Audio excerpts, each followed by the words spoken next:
Twist వచ్చేసింది. కాస్కతన్నకు వార్తలు పట్టుకొచ్చేసింది. ఈ టైంలో మన మాజీ మంత్రి మల్లన్న మాటలే యాదికొస్తున్నాయి. ఇలా నేను వానదేవుని దండం పెడుతున్న సాలు దేవుడా, ఇక వానలు చాలు నాయనా, మా ప్రజలంతా అల్లకొల్లం అవుతురు, వానలు వద్దు నాయనా, వద్దు నాయనా. అగో అప్పుడు మల్లన్న ఉన్నాడు కాబట్టి అట్లా బతిలాడితే వానలు ఆగిపోయినాయి. ఇప్పుడు మల్లన్న మంత్రిగా లేకపోయే, ఏ వర్షమా ఆగిపో, ఇది నా ఆర్డర్ అని స్టేజ్ మీదకి వెళ్ళి కమాండింగ్ చేసేటోళ్ళు కూడా కనబడకుండా అయిపోయా. అట్లా ఆపేటోళ్ళు ఎవ్వలేక అడ్డగోలు వానలు పడి 2 రాష్ట్రాలు వరదలల్లా ఆగమవుతున్నాయి.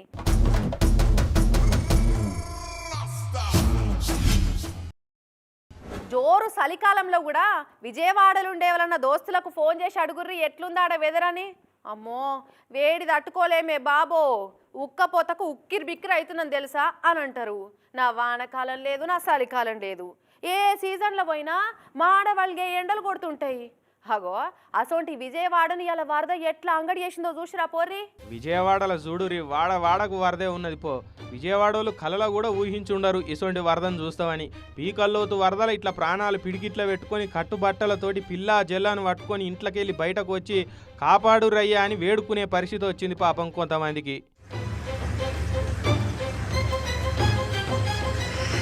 విజయవాడలున్న వాంబే కాలనీ, సింగునగరు, నున్న, రాయనపాడు, కండ్రిక, రాజేశ్వరిపేట చుట్టుముట్టు కాలనీలన్నీ సముద్రాలు లెక్కనే అయిపోయినాయి. ఇక కృష్ణానది బైపాస్ తీసుకొని వచ్చి విజయవాడ వాడల్లా వారుతుందా అన్నట్టు అనిపించింది అనుకో రాదురి.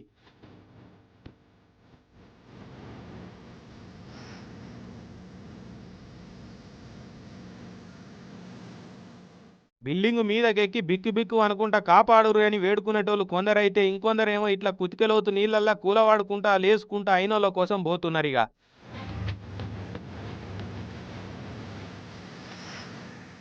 సంటి పిల్లలను ఎత్తుకొని కొందరు, ముసలోళ్ళ రెక్కలు పట్టుకొని దాటించుకుంటా ఇంకొందరు బతికి బట్టగడితే చాలు భగవంతుడా అనుకుంటా భయంతో రోడ్లు దాటిర్రు.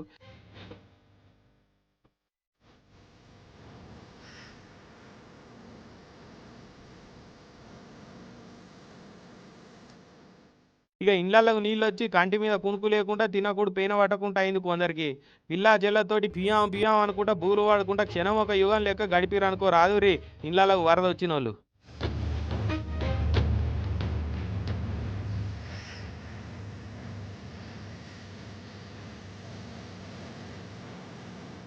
అగో మా విజయవాడ రిపోర్టర్ క్రాంతి నీళ్ళలో దిగి ఎన్డీఆర్ఎఫ్ వాళ్ళు వరద సాయం ఎట్లా చేస్తున్నారు, పడవలెక్కించుకొని ఎట్లా పునరావాస కేంద్రాలకు దొలకపోతురో చెప్పుకొస్తుంది చూడురి. అక్కడ ఉన్నటువంటి పబ్లిక్ ని పునరావాస కేంద్రాలకు తరలించేటటువంటి ప్రయత్నం చేస్తున్నారు. సీఎం కూడా లోపలికి వెళ్లి బోట్ల ద్వారా క్షేత్రస్థాయిలో పర్యటన చేశారు. అక్కడ ఉన్నటువంటి ప్రస్తుత పరిస్థితిని అధికారులను అడిగి తెలుసుకున్నారు. మొత్తం అన్ని చోట్ల ఎక్కడికక్కడ ప్రజలకు సంబంధించి ఎలాంటి ఇబ్బంది కలగకుండా ఎత్తైన ప్రదేశాల్లో ఉండాలని చెప్పి కూడా ఆదేశాలు ఇచ్చినటువంటి పరిస్థితి. ఇన్నరా అదిగా ముఖ్యమంత్రి బాబు సారు మామూలు రోజుల్లోనే ఆఫీసర్లను ఉరికిస్తాడా. ఇక ఇటువంటి ఆపదలు వచ్చినప్పుడు ఊకుంటాడు. 75 ఏళ్ల వయసులో కూడా సారే స్వయంగా బయటకు వచ్చి వరద పరిస్థితిని కలరిండా చూసిండు. బ్రిడ్జి మీద పోయి వరద ఎంత వారుతుందో లెక్కలేసుకున్నాడు. పడవలెక్కిపోయి వరద సాయం ఎట్లా అందుతుందో అరుచుకున్నాడు. అటు మంత్రులు కూడా తలో దిక్కు పోయిర్రు.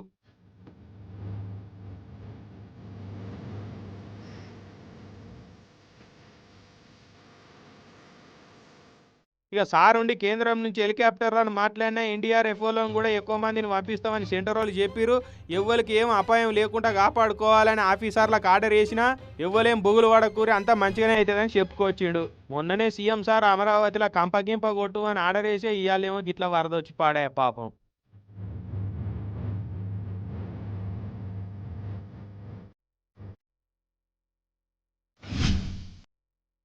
2 రాష్ట్రాలల్లా ఎట్లా వానలు కొట్టినాయి ఏం కథ వల్ల. కొన్ని దిక్కులలో అయితే ఎన్నడు చూడని వరదలు వచ్చినాయి అని జనాలైతే మస్తు పరిశాన్ అవుతుర్రు. మొన్నటిదాకా ఎండిపోయిన వాగులు ఇప్పుడు ఒక్కటేసారి అల్లుగులు వారుతున్నాయి. చెరువులైతే మత్తళ్ళు దుంకుతున్నాయి. నదులైతే బ్రిడ్జిల మీదకి వెళ్ళి వారుతున్నాయి. మరి ఇంత వరద వచ్చినప్పుడు ఎంత జాగ్రత్త ఉండాలి ఏం కథ. ఎహప నాకేమైతుంది ఈ వరద నన్నేం చేస్తుంది అని మొండిగా పోతే గిట్ల అవుతుంది వల్ల. గోస పాడుగాని ఏమిటికి వచ్చిన తిప్పలి చెప్పురి కొత్తగూడెం జిల్లా ఇల్లెందు సత్యనారాయణపురం కాడ చెప్తావాగు నిండుగా వారుతున్నదట. ఇక ఆ టైంలో ఈ పాషానటైనా ఏందో ఎత్తిపోయినట్టు అంత వరదల బండి వేసుకొని వాగు దాట చూసిండట. కథం ఇక బలంగా వరద దనే వరకు నీళ్ళలా కొట్టుకొని పోయిండు. ఆవుసు బాగుండాగో చెట్టు కొమ్మలను పట్టుకొని ఇట్లా చాలా సేపు వెళ్ళాడిండు. ఇక ఒకనొక టైంలో చేతులు నొప్పెట్టి ఇడిచిపెడతాడేమో అని ఒడ్డు మీద ఉన్నోళ్ళు మస్తు బొగులు పడ్డారు. ఈ లోపట్నే పోలీసు వాళ్ళు వచ్చాగో తాళేసి మెల్ల కాపాడిరట.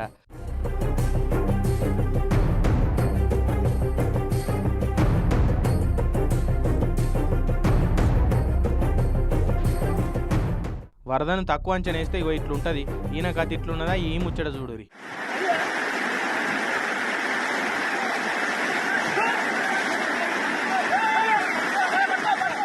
ఆంధ్రాలో ఉన్న వెంకటాయపాలెం కాడ మనిషి వాగు దాటితాను తాడు పట్టుకొని పోతుంటే నడిమి ఇట్లా నీళ్ళ తాకిడి తట్టుకోలేక జారిపడ్డాడు.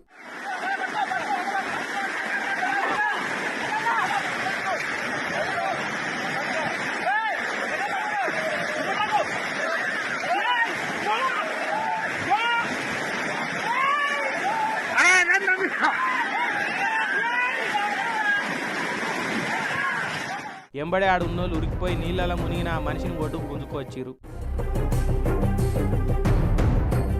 ఇక ఒడ్డు మీద ఉన్నోళ్ళు జరసేపు ఆగితే ఏం పోవు, ఎందుకట్లా పోయి ప్రాణాల మీద తెచ్చుకుంటావని సొట్టు పెడుతురు. అయినా కూడా కొందరు అసలే లెక్క చేయకుండా పోతురు. ఇట్లా ఆయన కథ అట్లయిందా, ఇగో ఈయన కథ చూడురి.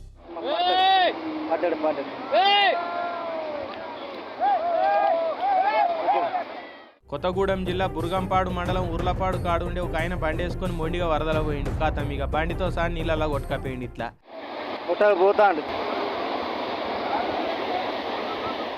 భూమి మీద ఇంకా బిర్యానీ పువ్వు బాగా ఉన్నట్టున్నది. ఇక కొద్ది దూరం పోయినాక చెట్టును పట్టుకొని ఉంటే తాళ్ళేసి బయట గుంజిరు లోకలోళ్ళు.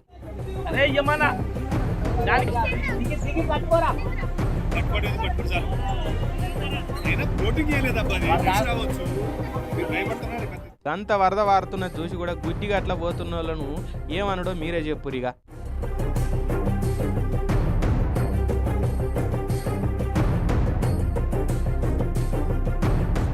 ఇక అటు కోదాడ నుంచి ఖమ్మం పోయి హైవే పొంటి ఉన్న కాలనీలో 150 మంది వరదల చిక్కిరని తెలవగానే ఫైర్ స్టేషన్ వాళ్ళు పడవలు వేసుకొని పరుగున వేయరు. వరద నీళ్ళలో చిక్కిన వాళ్ళను పడవలు ఎక్కించుకొని ఒడుగు తీసుకొచ్చారు. ఇక ఎన్టీఆర్ జిల్లా లింగాల కాడ కరెంటు లైన్లు సగపెట్టేందుకు పోయిన లైన్ మెన్లు అటే వరదల చిక్కిరు. పాపం ఆఫీసర్లకు చెప్పగానే పోలీసు వాళ్ళని తీసుకొని ఆడికి ఉరికిరు. పడవ తెప్పించి వాళ్ళని కాపాడే ప్రయత్నం అయితే చేస్తున్నారట. ఇక ఇదే ఎన్టీఆర్ జిల్లా గొల్లపూడి శ్రీశైలం కాలనీలో ఒక ఆయన వరదల చిక్కి కొత్తగా కడుతున్న బిల్డింగ్ ఎక్కి ప్రాణాలు కాపాడుకున్నాడు. నన్ను కాపాడురి అని చేతులు ఊపుకుంటే కేకలేస్తుండే వరకు లోకలోళ్ళు చూసి పోలీసులకు మొదలావిచ్చారు. ఈ తీరులున్నాయి వరదలు అటు ఇటు అయిన వాళ్ళ ముచ్చట. మునుం పెట్టి కొడుతున్న ఈ ముసురు వాడల్లా తిప్పలు పడుతున్నారు మస్తు మంది. పొలాలు మునిగి షేర్లు మునిగి పంట అంతా నాశనం అయిపోయింది. ఇగో ఇంకో దిక్కు చెరువుల కట్టలు దిగి పుట్లకు పుట్ల చేపలు సడక్ల మీదకే వస్తున్నాయి. ముందే చేపలు కనబడితే ఊకోరాయే, ఇక కాళ్ళ దగ్గరకు వచ్చి కళ్ళ తిరుగుతున్న చేపలను ఇడిచి పెడతారా? ఈ తీర్ల వలలు పట్టుకొని సంచుల నిండా చేపలు నింపుకొని పోతుర్రు.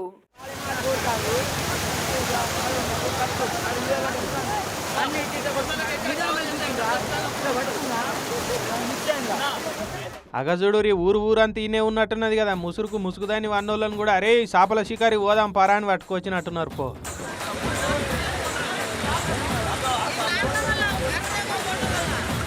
అగో వలలు పట్టుకొని పగడ్బందీగానే వచ్చినట్టురు.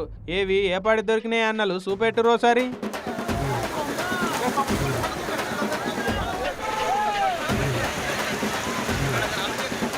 అబ్బో బాగానే దొరికినాయి కదా. కూరమందం ఉంచుకొని అమ్ముకుంటారో లేదంటే ఎండబెట్టుకుని అట్టి జిమ్మలు చేసుకొని తింటారో కానీ చేపలు అయితే వద్దంటే దొరుకుతున్నాయి. పో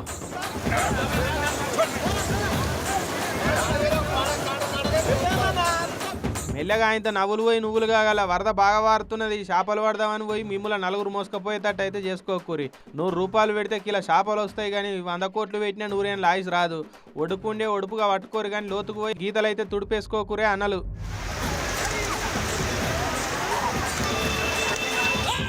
మహబూబాద్ మండలం శనిగపురం చెరువు అలుగువారే వరకు చేపలు కొట్టుకొని వచ్చినాయట. ఇక వాటిని అట్టికెందుకు పోనిచ్చుడని చుట్టుముట్టున్న జనం ఇట్లా వాగుల దిగి లాగులు తడుపుకొని సంచుల నిండా చేపలు పట్టుకొని పోయిర్రు.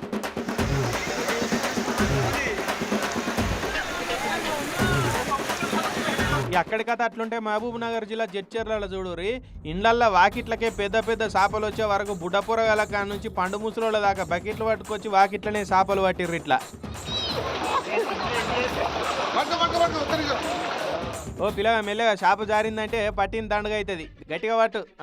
గట్ల అబ్బా మొత్తానికైతే పట్టినవులే.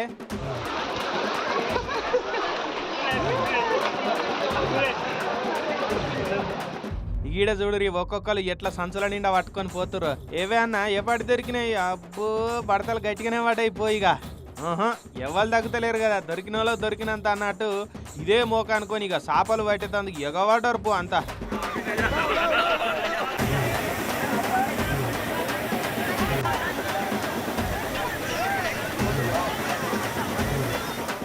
జడ్చర్ల ఎమ్మెల్యే అనురుదన్న కూడా ఆగలే. చేపలు పట్టేటోళ్ళ తానికి ఇట్లా ఈదుకుంటా పోయి వాళ్ళతోటి ముచ్చట పెట్టి వచ్చిండు మంచిగా. ఇక కొందరు వరదలు ఆగమైతుంటే ఇంకొందరు ఇట్లా చేపలు పట్టుకొని ఎంజాయ్ చేస్తున్నారు పోరి.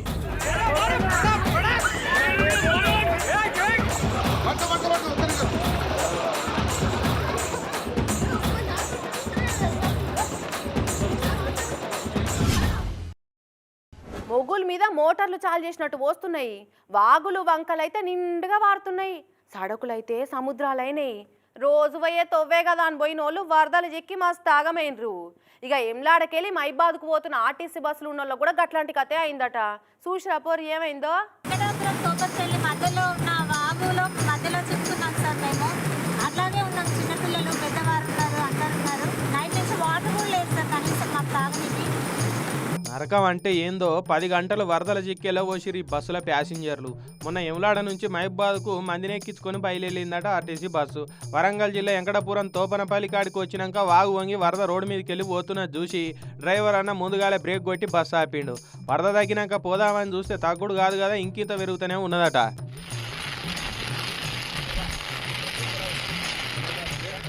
ఇక ముందుకు పోలేక వెనుకకు పోలేక రాత్రి అంతా గదగద అనుకుంటా బస్సులనే జాగారం చేసుడు అయింది అందరికీ. ఓ దిక్కు ఆకలి, ఇంకో దిక్కు చలి, తాగుదామంటే నీళ్లు లేవు. అడి దిక్కు వరద భయంతో దేవుడా గండం గట్టెక్కించని మొక్కుకుంటూనే ఉన్నారట. పోలీసులు మొదలావిస్తే తెల్లారి ప్రోక్లైన్ తెప్పించి బస్సుల ప్యాసింజర్లను ఎవ్వరికి ఏం కాకుండా వాగు దాటిచ్చిర్రు. ఇట్లా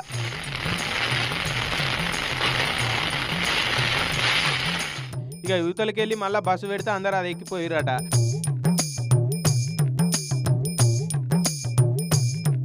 నాగర్ కర్నూలు నాగనూలు వాగులో కూడా గిట్లనే మనిషి వరదల కొట్టుకపోతుంటే పోలీసు వాళ్ళు కారును అడ్డం పెట్టి ఒకరు షైన్ లెక్కనే పట్టుకొని ఆ మనిషిని మీదికి గుంజిరు, కారు లెక్కిచ్చిరు.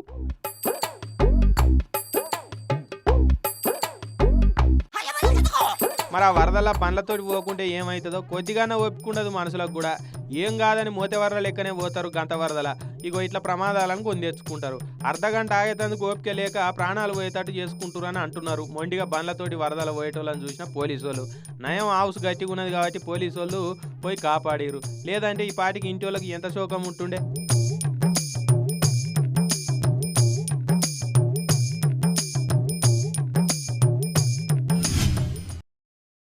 ఇలా సెప్టెంబర్ 2వ తారీఖు కడుమూలకేమో కానీ Andhra deputy CM Pawan Kalyan sir ఫ్యాన్స్కి అయితే పెద్ద పండుగ ఇవాళ. ఎందుకంటే ఇలా సారు పుట్టినరోజు కదా. ఇక పవన్ సారు డిప్యూటీ సీఎం అయినాక తొలిసూరి పుట్టినరోజు ఇది. అందుకే ఫ్యాన్స్ సార్ కంటే ఎక్కువ ఖుషి అయిపోయి గ్రాండ్గా బర్త్డే సెలబ్రేషన్స్ చేస్తుర్రు. కొంతమంది అభిమానులేమో గీ తీర్ల తమ అభిమానాన్ని చాటుకుంటుర్రు. AP deputy CM Pawan sir పుట్టినరోజును ఫుల్ ఖుషిగా చేసుకుంటారు కదా ఫ్యాన్స్. గబ్బర్ సింగ్ సినిమాను రిలీజ్ చేసుకొని టాకీసుల్లో పండగ చేసుకునేటోళ్ళు కొందరైతే ఇంకొందరేమో ఈ తీర్ల బర్త్డే విషయం చెప్పిర్రు సార్కు.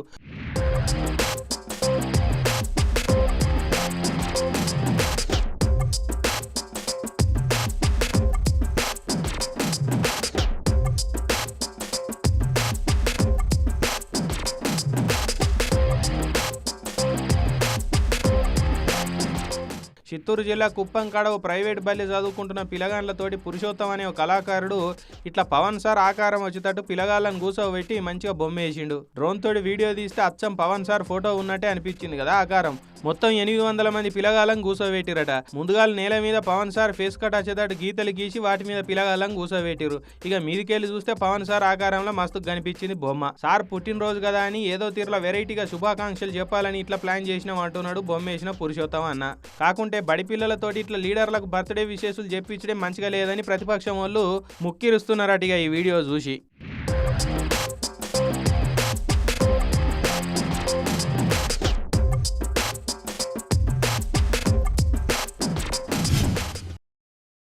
కొందరు ఎట్లుంటారంటే ఈడ పార్కింగ్ చేయరాదంటే ఆన్నే పోయి ఆ బోర్డు కాన్నే పార్కింగ్ చేస్తారు.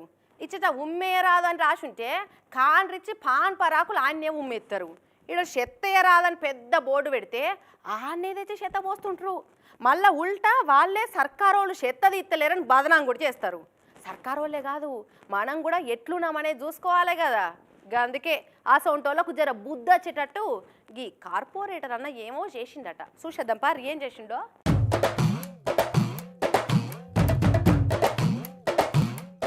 సర్పంచ్ తెల్లటి బట్టలు వేసుకొని చేతిలో కాగితం పట్టుకొని కుక్క నోటి కాడ పెడుతున్నాడు చూసిరా. అన్న హైదరాబాద్ లింగోజీ కూడా కార్పొరేటర్ దర్పల్లి రాజశేఖర్ రెడ్డి లింగోజీ కూడా సరూర్ నగర్ పొంటి ఎవ్వరు రోడ్ల మీద చెత్త వేద్దని చెప్పుకుంటా స్పెషల్ డ్రైవ్ చేసిండు. అయినా కూడా కొంతమంది రోడ్ల పంట చెత్త కవర్లు అడ్డదిడ్డం ఇసిరిపోతున్నారట. ఇక సరూర్ నగర్ చెరువు కట్ట మీద అయితే చెత్త తెచ్చి వేసిపోతుర్రట. చెత్త కుండీలో కాకుండా ఏడబడితే అట్లా చెత్త వేసే వరకు కాలనీల పొంటి రోడ్లు గలీజ్గా ఊపిస్తున్నాయి. దాంతో దోమలు కూడా తయారవుతున్నాయి. మళ్ళీ మున్సిపాలిటీ వాళ్ళు ఏం మెయింటైన్ చేస్తున్నారు, ఉల్టా లీడర్లు అనేది ఇడుతున్నారట. కానీ పబ్లిక్ ఏమో చెత్త వేసే జాగాలో చెత్త వేయకుండా అధ్వానంగా ఇష్టం ఉన్న జాగాలు వేసిపోతురట. ఇట్లయితే ఎట్లా జర అసంటోళ్ళకు బుద్ధ చెత్తట్టు చూడే కుక్క అనుకుంటా కుక్క నోటి కాడ వినతి పత్రం ఇచ్చిండు కార్పొరేటర్ అన్న.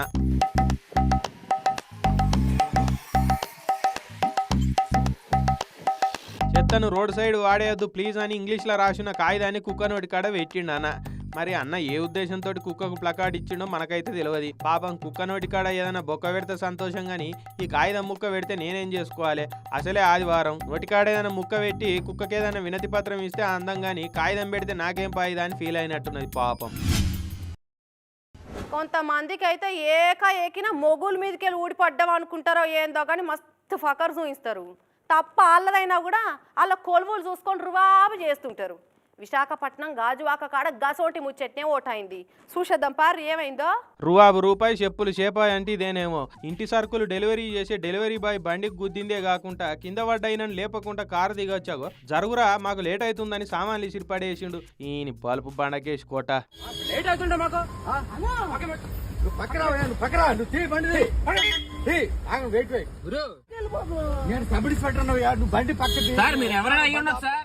కొడుకేమో కారు తోటి గుద్ది సామాన్లని ఇసిరిపడేస్తుంటే అయ్యేమో నేను సబ్ ఇన్స్పెక్టర్ను అని మళ్ళీ గప్పాలు కొడుతున్నాడు. అయితే నువ్వు ఎస్ఐ అయితే ఎవనికి గొప్ప? బండితోటి గుద్దింది కాకుండా మళ్ళీ ఎస్ఐనని దబాయించుడా? మరి ఎస్ఐని అంటూ నువ్వు పెద్ద మనిషి గుద్దినోని మీదికి లేపాలన్న సోయి కూడా లేదా నీకు? పోలీస్ పేరు చెప్పుకునే వాళ్ళని బెదిరించేందుకు ఏం శరం అనిపిస్తలేదా అనిగో వీడియో తీస్తున్నా అన్న అంటుంటే మళ్ళా గదే చెప్తున్నాడు.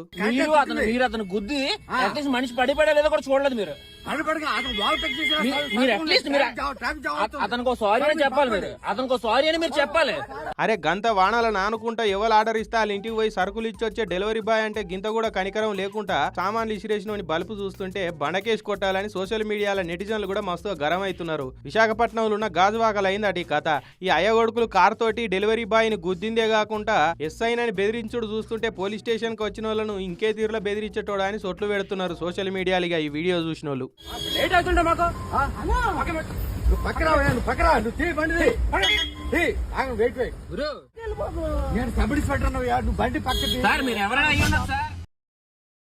నిన్నయాల దేశమంతా నగదెవ్వరాలు ఏడగానస్తలేవు. మొత్తం అంతా డిజిటల్ పేమెంట్లు ఆన్లైన్ పేమెంట్లే నడుస్తున్నాయి. పెద్ద పెద్ద దుకాన్ల కానుంచి ఫుట్పాత్ల మీద పానీపూరి బండోళ్ళ దాకా ఏడ చూసినా డిజిటల్ పేమెంట్లే కానొస్తున్నాయి. అయితే దేశమంతా డిజిటల్ పేమెంట్లది అప్డేట్ అవుతుంటే కొందరు సర్కార్ ఆఫీసర్లు మాత్రం ఇంకా అప్డేట్ అయితేనే లేరు. లంచాలకు నగదు పైకమే తీసుకొని ఎన్కట్ పద్ధతులే ఫాలో అయ్యి పట్టుబడుతున్నారు గిట్లా. ప్రధానమంత్రి మోడీ సార్ పెట్టిన డిజిటల్ ఇండియా సంకల్ప దీక్షకు దేశంలో ఉన్న కొంతమంది సర్కారు నౌకరీ చేసేటోళ్ళు తూట్లు కొడుస్తున్నట్టే కొడుతుంది కదా. ఈడ బలిచ్చే మేక చెవు పోగులు పట్టుకొని గొరగొర గుంజుకపోయినట్టు ఒక ఆయనను పట్టుకొని గొరగొర గుంజుకొస్తారు చూసిరా. ఈ సార్ వారు ఉత్తరప్రదేశ్ మొరాదాబాద్ తహసీల్దార్ ఆఫీసులో కార్యవాహక కొలువు చేస్తున్నాడట. ఓ రైతాన 50,000 లంచం డిమాండ్ చేసిండట.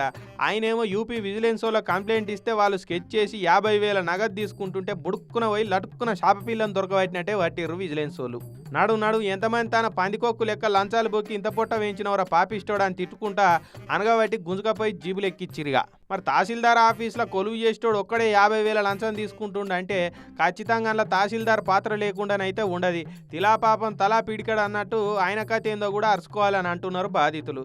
చిన్న చేపలను ముంగడబెట్టి పెద్ద తిమింగిలాలు తప్పించుకొని తిరుగుతున్నాయని అంటున్నారు. మన దేశంలో అది అంతటా నడుస్తున్న వ్యవహారమేనా. కానీ కొంతమంది ప్రభుత్వాధికారులు ఇట్లా డిజిటల్ ఇండియా మిషన్కు తూట్లు ఓడిస్తే ఎట్లా అన్నట్టు ఇక అనుకున్న లక్ష్యం ఎట్లా ముంగడ పడుతుందో ఏందో. లంచాలను కూడా డిజిటల్ లావాదేవీల రూపంలో తీసుకునే వెసులుబాటు కల్పించి ఆ లంచాల లెక్కల తెరువుకి ఇన్కమ్ ట్యాక్స్లు పోకుండా చూసుకుంటే మంచిగా ఇటువంటి లంచగొండులకు ఎంత మేలు చేసినట్టయితుంది ఏం కదా. మరి సర్కారులు కూడా ఆ తీరులో ఆలోచన చేస్తే బాగుండు. ఇవి అటి స్మార్ట్ వార్తలు. రేపు మళ్ళీ కలుద్దాం. అప్పటివరకు ఏం చేస్తారు? చూస్తూనే ఉండండి TV9.